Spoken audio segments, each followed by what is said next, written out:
നേരത്തെ Dan report ചെയ്യുന്നത് പോലെ ഉറപ്പിച്ച ഒരു പേര് രാജീവ് ചന്ദ്രശേഖറിൻ്റെയാണ്. ഒരുപക്ഷേ ഒരു സംസ്ഥാന അധ്യക്ഷൻ തൻ്റെ സ്ഥാനാർത്ഥിത്വം സ്വയം പ്രഖ്യാപിച്ചു എന്ന വിമർശനം കൂടി കേരളത്തിൽ കേട്ടതാണ്. അപ്പോൾ രാജീവ് ചന്ദ്രശേഖർ സ്ഥാനാർത്ഥിയാകുമെന്ന് ഉറപ്പാണ്. BJPയുടെ സംസ്ഥാന അധ്യക്ഷൻ അദ്ദേഹം നേരത്തെ തന്നെ പ്രഖ്യാപനം നടത്തിയതാണ്. അപ്പോൾ രാജീവ് ചന്ദ്രശേഖർ നേമത്ത് തന്നെ മത്സരിക്കും, അത് ഉറപ്പാണ്. ആ രീതിയിലേക്ക് തന്നെയാണ് കാര്യങ്ങൾ പോകുന്നത്. അടുത്ത പേരെന്താണ്? നേരത്തെ ഡാൻ റിപ്പോർട്ട് ചെയ്യുന്നത് പോലെ തന്നെ വി മുരളീധരനാണ്. കഴക്കൂട്ടത്ത് മുൻ കേന്ദ്രമന്ത്രിയാണ്. അദ്ദേഹം നേരത്തെ കേന്ദ്രമന്ത്രി ആയിരിക്കെ തന്നെ കഴക്കൂട്ടത്ത് മത്സരിച്ച വ്യക്തി കൂടിയാണ്. അപ്പോൾ കഴക്കൂട്ടത്ത് വി മുരളീധരൻ തന്നെ മത്സരിക്കുമെന്ന് ഉറപ്പാണ്. ആ സാധ്യതയും കണക്കെടുപ്പുകളും അതിൻ്റെ അനൗദ്യോഗിക പ്രചരണം പോലും ആരംഭിച്ചു കഴിഞ്ഞിരിക്കുന്നു കഴക്കൂട്ടത്ത്.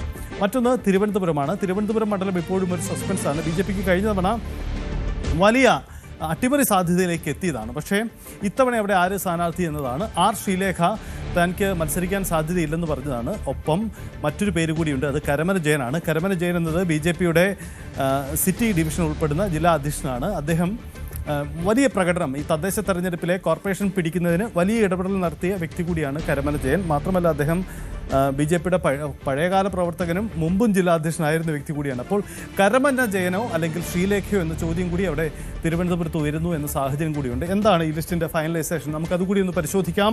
ഡാൻ തുടരുന്നുണ്ട്. ഡാൻ, ഒരു കാര്യം, ആർ ശ്രീലേഖ താൻ മത്സരിക്കാനില്ലെന്ന് കഴിഞ്ഞ ദിവസവും വ്യക്തമാക്കി കഴിഞ്ഞു. നിയമസഭയിലേക്ക് താൻ മത്സരിക്കാനില്ല എന്ന് വ്യക്തമാക്കി കഴിഞ്ഞു.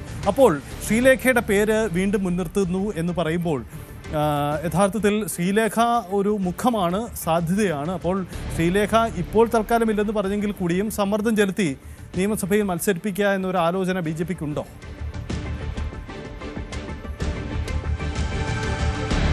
അതായത് ഒരു പക്ഷേ പ്രധാനമന്ത്രി ഒരിക്കൽ കൂടി തലസ്ഥാനത്തേക്ക് എത്തിയേക്കാം നിയമസഭാ തെരഞ്ഞെടുപ്പിന് മുമ്പ് എന്ന തരത്തിലുള്ള ചില അഭ്യൂഹങ്ങളൊക്കെ പരക്കുന്നുണ്ട്. നിലവിൽ തിരുവനന്തപുരത്തെ മേയർ അടക്കമുള്ള പ്രധാനപ്പെട്ട കോർപ്പറേഷൻ കൗൺസിലർമാർ, BJP കൗൺസിലർമാരൊക്കെ പ്രധാനമന്ത്രിയെ നേരിൽ സന്ദർശിക്കുന്നതിന് വേണ്ടി ഡൽഹിയിലേക്ക് പോയിരിക്കുകയായിരുന്നു. നമുക്കറിയാം, അതായത് ഈ തിരുവനന്തപുരം നഗരസഭ പിടിച്ചതിലൂടെ BJP ലക്ഷ്യം വെക്കുന്നത് കോർപ്പറേഷന്റെ ഭരണമല്ല, അതിനപ്പുറത്തേക്ക് തിരുവനന്തപുരത്തെ പരമാവധി നിയമസഭാ മണ്ഡലങ്ങളിൽ സ്വാധീനം ഉറപ്പിക്കുക എന്നതാണ്. അവിടെ തന്നെ ഏറ്റവും പ്രാധാന്യത്തോടെ അവർ കാണുന്ന ഒരു മണ്ഡലമാണ് തിരുവനന്തപുരം സെൻട്രൽ മണ്ഡലം. നിലവിലെ രാഷ്ട്രീയ സാഹചര്യത്തിൽ ആന്റണി രാജു അയോഗ്യനാക്കപ്പെടുന്ന സാഹചര്യം, പിന്നീടുണ്ടായിരിക്കുന്ന രാഷ്ട്രീയ പശ്ചാത്തലം അത് അനുകൂലമായി മാറുമെന്ന വലിയ പ്രതീക്ഷയിലാണ് UDFും അതോടൊപ്പം തന്നെ BJPയും ഉള്ളത്. അവിടെ UDFിൻ്റെ സ്ഥാനാർത്ഥി തന്നെ, അതായത് ഘടകകക്ഷിക്ക് ആ സീറ്റ് കൈമാറുമോ അതോ കോൺഗ്രസിൻ്റെ കൈപ്പത്തി ചിഹ്നത്തിൽ ഒരു സ്ഥാനാർത്ഥി വരുമോ, ഈ ചർച്ചകളൊക്കെ ഒരു വശത്ത് പുരോഗമിക്കുകയാണ്. ഞാൻ നേരത്തെ സൂചിപ്പിച്ച പോലെ കെ മുരളീധരൻ തന്നെയാണ് ഇവിടെയും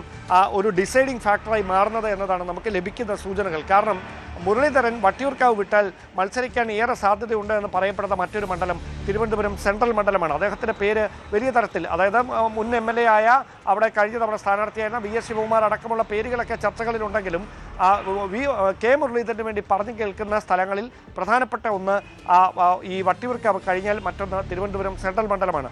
അതുകൊണ്ട് അങ്ങനെയൊരു സ്ഥലത്തേക്ക് മുരളീധരൻ മത്സരിക്കാൻ എത്തുമോ ഇല്ലയോ എന്നത് കാത്തിരിക്കുകയാണ് BJP കേന്ദ്രങ്ങൾ. വട്ടിയൂർക്കാവിലും തിരുവനന്തപുരം സെൻട്രലിലും അതുതന്നെയാണ് കാര്യം. എന്തായാലും സെൻട്രലിൽ 2 പേരുകളാണ് BJP മുമ്പോട്ട് വെക്കുന്നത്. അതിലൊന്ന് നിലവിലെ തിരുവനന്തപുരം സിറ്റി അധ്യക്ഷനായ BJPയുടെ സിറ്റി അധ്യക്ഷനായ കരമന ജയൻ. അദ്ദേഹത്തിന് സംഘടനാ തലത്തിൽ വലിയ തരത്തിൽ സ്വാധീനമുള്ള ഒരു വ്യക്തിയാണ്. BJPയുടെ ജില്ലാ അധ്യക്ഷൻ എന്നതിനപ്പുറത്തേക്ക് പ്രവർത്തകരുമായി സംഘടനാപരമായി വലിയ ബന്ധമുള്ളയാളാണ്.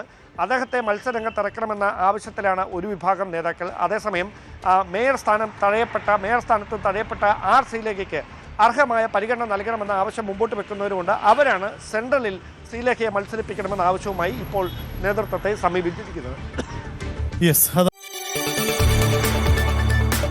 കൂടുതൽ വാർത്തകൾക്ക് News 18 Keralam YouTube channel subscribe ചെയ്യുക.